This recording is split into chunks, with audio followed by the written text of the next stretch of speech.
quick drop-off because of the content of this video. After my last video where I did talking about meteorological variables, everyone who stuck around to watch that seemed to really like that, and a lot of people asked for some more. So I figured I could do kind of a part 2, but not really a continuation, and talk about the several different types of precipitation and how they form, and maybe a little bit about them. Also, the word precipitation. I think it just sounds nice, so I might repeat it over and over again. Precipitation. Precipitation. Precipitation. Precipitation. Throughout the video. Each time I say it, or I'm at a new part of the video. But let me know what you guys think. If you want to see more, or have other ideas, let me know in the comments, and I'll try to do whatever you guys are wanting from me, because in the end I'm here to help you guys relax. Anyways, let's get started. So, before I go into specific types, precipitation occurs when air has reached the saturation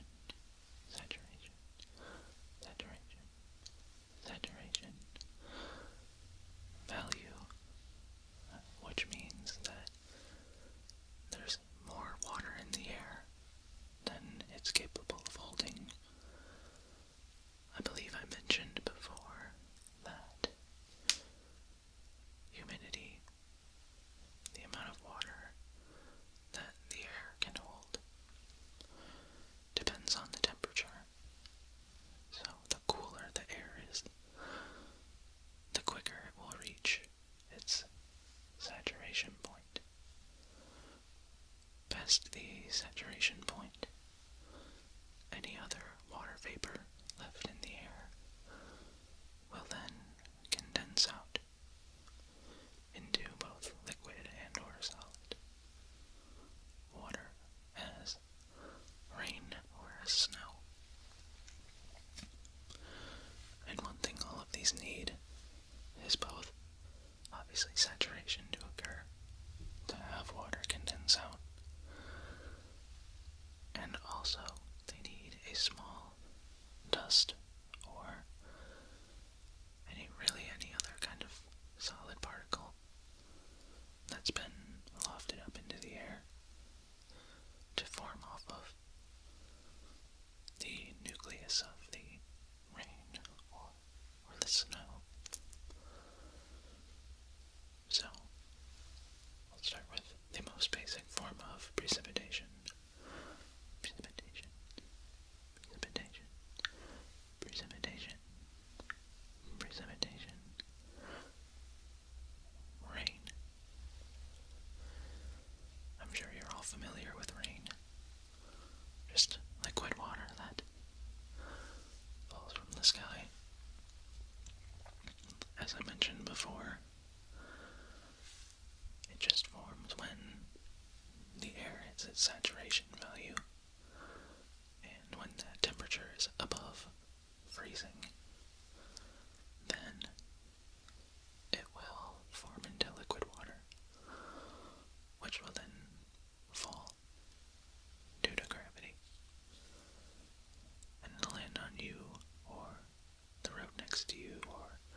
thunderstorm, where the wind pushes it back up, or holds it up longer, so it falls in big blobs of rain that slam into you in your car and make a lot of noise.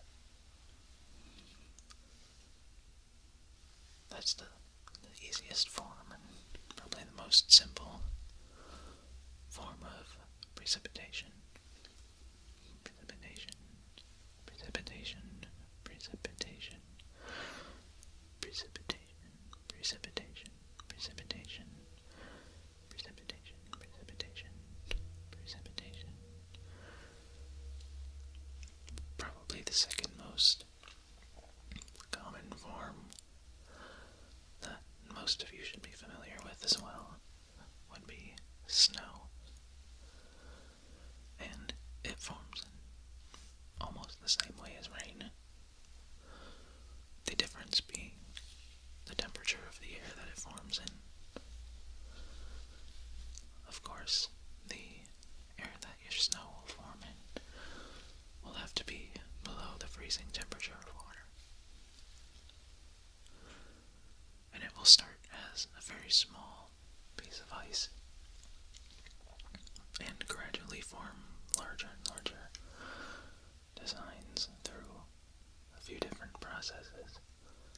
However, these are a bit more complicated, and personally I don't know enough about them to feel comfortable talking about them. But they're very cool, both literally and figuratively. The next form of precipitation, precipitation, precipitation, precipitation is freezing rain. Freezing rain. This begins similarly to rain and or snow as a raindrop or snowflake, which then falls through a very thick layer of air, meaning thick as in a tall layer vertically, not super dense or something like that, but a thick layer of warmer air, which will melt the snowflake and turn it into rain as well. These raindrops will fall through this warmer layer nearly to the surface, but they will then fall through a very shallow layer right above and at the surface of much cooler air that is below freezing.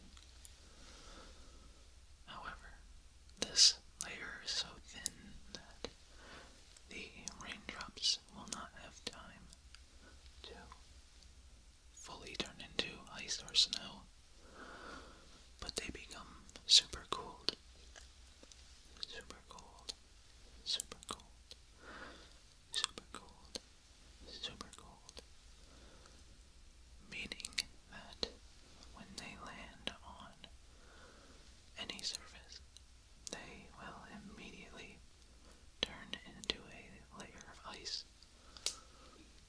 which, for pretty obvious reasons, is incredibly dangerous. And you'll see many places closed if they are expecting freezing rain, as it is not safe to be out and about, as this freezing rain will freeze onto roads and cause black ice, which is just a thin layer you can't see, which is obviously very dangerous. It'll cause cars to get into accidents and really not be good. And if it falls on both trees and power lines, it weighs a lot. And so after a very small amount of freezing rain, that ice that builds up is capable of tearing down trees and tree limbs and knocking out power lines. So freezing rain is not one of the most fun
causes very small, very hard pellets of ice. They're not dangerous because they're so small they don't really weigh anything.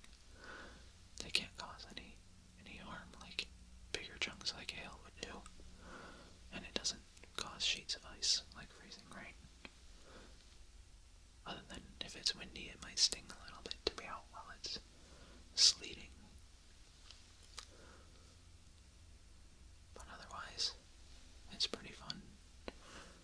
And also, I think, pretty cool. The next form of precipitation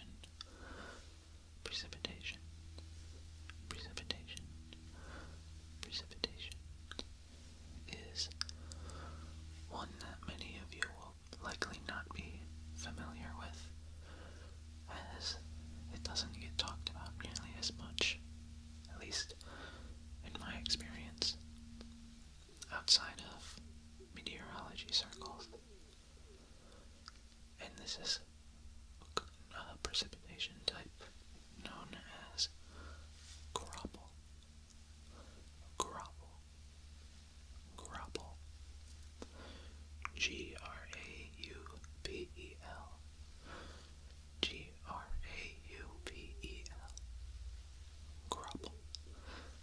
Graupel. This form of precipitation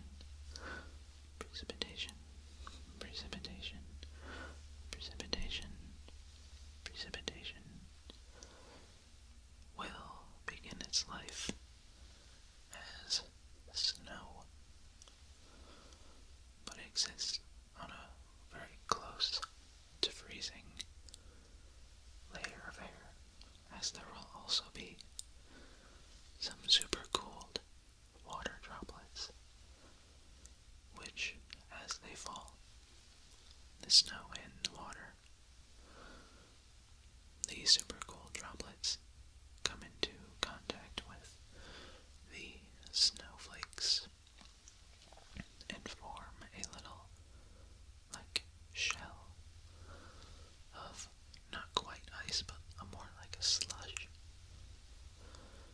And so these fall very similarly to sleet and snow, but it will leave like a layer of slush all over.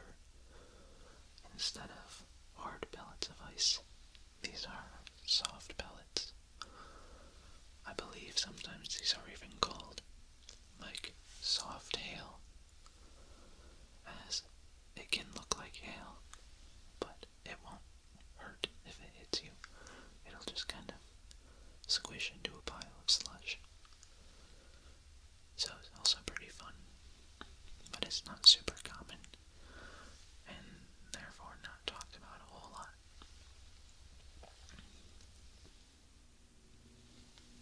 The last form of precipitation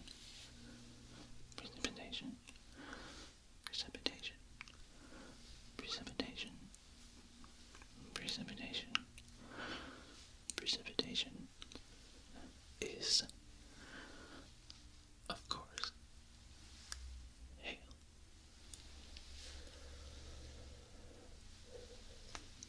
This begins as graupel or as sleet,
supercell thunderstorms.